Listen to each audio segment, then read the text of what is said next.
আসসালামু আলাইকুম গাইস, কি অবস্থা সবার? আশা করি সবাই ভালোই আছেন। তো আজকে আমরা মূলত যাব বাগেরহাট। তো ভাবলাম বাগেরহাট যেহেতু যাচ্ছি, অনেকদিন ব্লগ করা হয় না, তো একটা ব্লগ করে ফেলি। বাগেরহাটে মূলত অনেক ছোটবেলা একবার গিয়েছিলাম। তো ছোট থাকায় তখন আর কি ভাই ব্লগ করা হয় না, আর তখন ইউটিউব চ্যানেলও তো ছিলই না। সো আজকে যাচ্ছি মূলত বাগেরহাট আমার টিমমেটদের সাথে। আপনারা দেখতেই পাচ্ছেন যারা আমাদের সাথে থাকে সব সময়। বাগেরহাটে মূলত আমরা যাব ষাট গম্বুজ মসজিদ, খানজাহান আলীর মাজার এবং চন্দ্রমহল। দেখা যাক সময়ের সাথে আসলে কতটুকু পারা যায়, কারণ বাগেরহাট আমাদের এখান থেকে যথেষ্ট দূরে। তো যথেষ্ট দূরে হওয়ার কারণে আমরা একটু সকাল সকাল বেরিয়ে পড়লাম। যদি সময় মতো না পৌঁছতে পারি, অনেক কিছু মিসও করতে পারি। তো আমরা এর জন্য সকাল সকাল বের হলাম। তো আপনারা ব্লগটা এনজয় করতে থাকেন।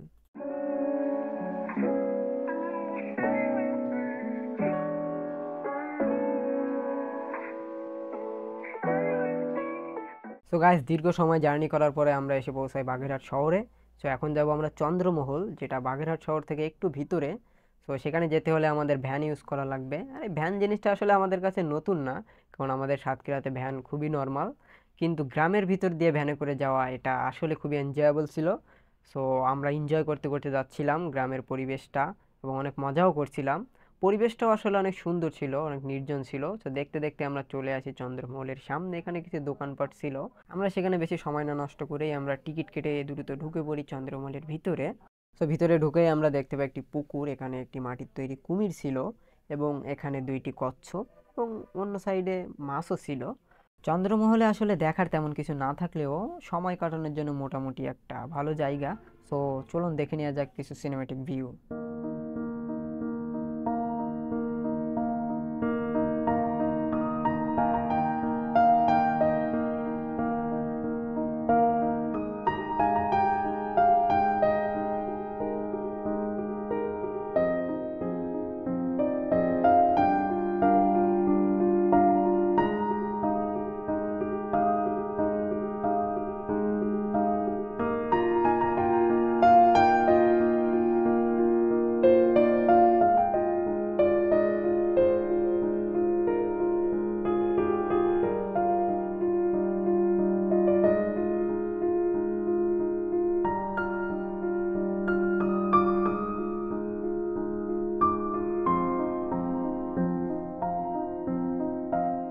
এটা মূলত একটি সুড়ঙ্গ, যেটা পানির নিচ দিয়ে তৈরি করা হয়েছে। চন্দ্রমহল এটার জন্য আসলে বিখ্যাত সবাই বলে। তো এটা পার হয়ে আসলে মেন যে মহল আছে সেটাই যেতে হয়। তো আমরা পার হচ্ছিলাম, এবং নিচে গ্লাস ছিল, যে গ্লাসের ওই পাশে পানি, আশা করেছিলাম কিছু মাছ দেখতে পাবো, বাট ছিল না, কারণ গ্লাসগুলো পরিষ্কার না। তো এটা পার হওয়ার পরে এই সাইডে যে মহল, সেটা মহলের ভিতরে সাধারণত কিছু পুরাতন জিনিসপত্র ছিল, যেগুলো সাজিয়ে রাখা ছিল, হয়তো অনেক পুরাতন হবে। সিঁড়ির উপরে দরজা লাগানো ছিল, সুতরাং দুই তলায় যাওয়ার অপশন নেই।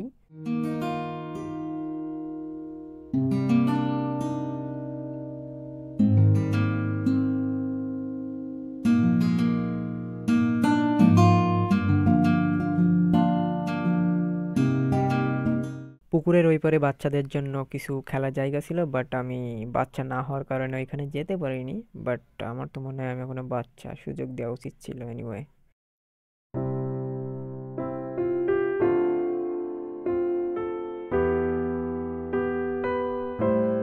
এটা মূলত একটি বাঁশের ব্রিজ, যেটা পার হয়ে অন্য পাশে যেতে হয়, এবং অন্য পাশে একটা বড় লেক আছে। যে লেকের মাঝখানে একটা কফি শপের মতো কিছু ছিল, যেটার কারণে লেকটাকে অনেক সুন্দর লাগছিল।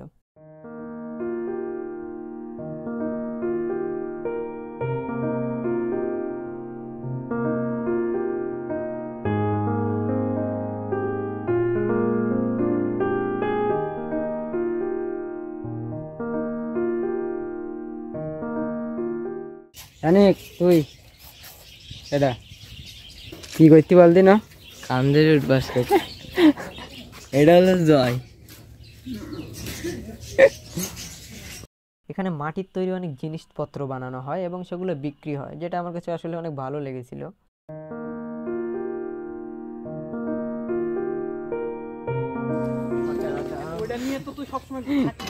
কি হবে এই এতে ঘরে রাখলি? শুনলাম না কি হলো ব্রেন্ডে কাজ করবে, তো ব্রেন কি আর নষ্ট না ওইগুলা কিছুই না। আমার বন্ধু একটা চ্যানেল আছে নাম করা। সাবস্ক্রাইব সাবস্ক্রাইব করো। ধ্রুব ধ্রুব লাইক। কুকুরের পাশাপাশি এখানে ছিল পাখি এবং একটি ডাইনোসর। ডাইনোসরটি অনেক বড়, আর এখানে অনেকে আমরা ছবিও তুলে, কিন্তু সমস্যাটা হচ্ছে ডাইনোসরের মুখের ভিতরে অনেক ময়লা।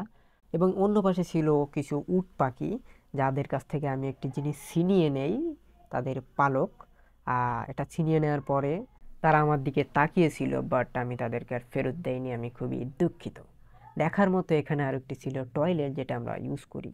এবং এরপরে আমরা এসে পৌঁছাই মনোরম একটি পরিবেশ, যেটা কাপলদের জন্য অনেক ভালো হবে। যদিও আমাদের এখানে কাপল কেউ না থাকলেও আমরা কিছু সময় এখানে অতিবাহিত করি।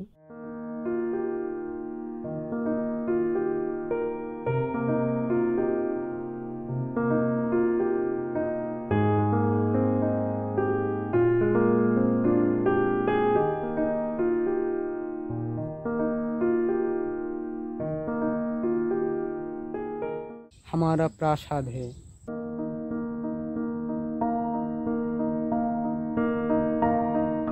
চন্দ্রমহলে দীর্ঘ সময় সুন্দর কিছু সময় কাটানোর পরে আমরা বের হয়ে পড়ি আমাদের দুপুরের খাবারের উদ্দেশ্যে।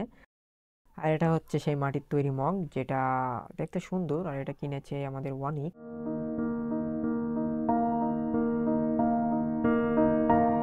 সো কিছু সময় বাদে আমরা পৌঁছে যাই আমাদের রেস্টুরেন্টে, যেখানে আমরা খাবার খাবো। বাট তখন আমি লক্ষ্য করি পুরো দিনে যে ডিভাইসটা দিয়ে আমি ভিডিও করেছি সেটাতে কিছু প্রবলেম দেখা দিচ্ছে, আপনারা ল্যাকি ল্যাকি কিছু ভাব দেখতে পাবেন।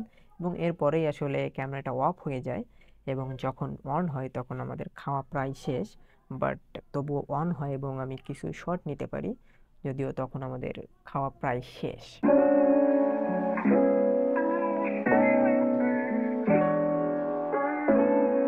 তো দুপুরের খাওয়াটা শেষ করে আমরা বের হয়ে পড়ি আমাদের পরবর্তী গন্তব্য স্থান ষাট গম্বুজ মসজিদ। সো সেখানে আমরা ইতিমধ্যে পৌঁছেও গিয়েছি। সো এখানে আমরা প্রথমে ঢুকবো জাদুঘরে। তো জাদুঘরের ভিতরে আমরা আর কি সবাই প্রবেশ করি। তো জাদুঘরের ভিতরে ঢোকার পরে আমরা এখানে বড় একটা ম্যাপ দেখছিলাম পুরো বাগেরহাট শহরের, এবং ইনি আমাদেরকে এই ম্যাপ সম্পর্কে বিস্তারিত বর্ণনা করছিলেন এবং জাদুঘরের কোথায় কি আছে সে সম্পর্কে আমাদের একটি ধারণা দিচ্ছিলেন।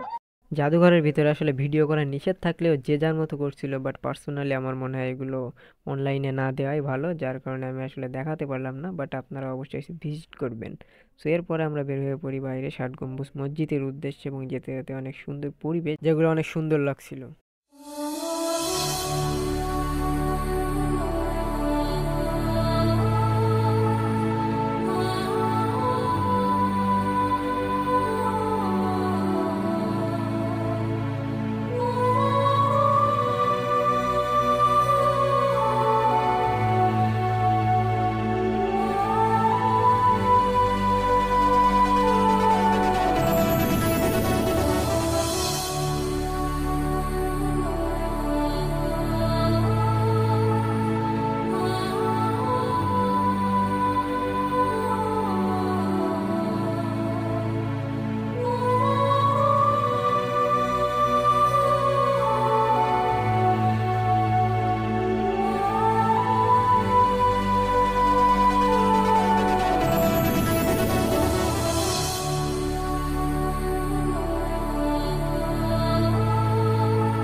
তো এখানে আঙ্কেলের হাতে একটি দাও ছিল, যেটা তিনি আমার পিছনে নিয়ে আসছিলেন। জানি না তার মনে কি মতলব ছিল, বাট সেফলি আমি এখনো বেঁচে আছি।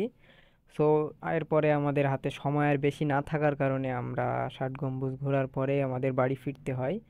সো এই ছিল আজকের ব্লগ, এই পর্যন্ত। আশা করি আপনারা অনেক এনজয় করেছেন। যদি ভালো লাগে লাইক শেয়ার কমেন্ট তো করবেন, এবং সাবস্ক্রাইব করে আমাদের পাশে থাকবেন। তো দেখা হচ্ছে পরবর্তী কোনো ভিডিওয়। ততক্ষণ সবাই সুস্থ থাকুন, ভালো থাকুন, টাটা।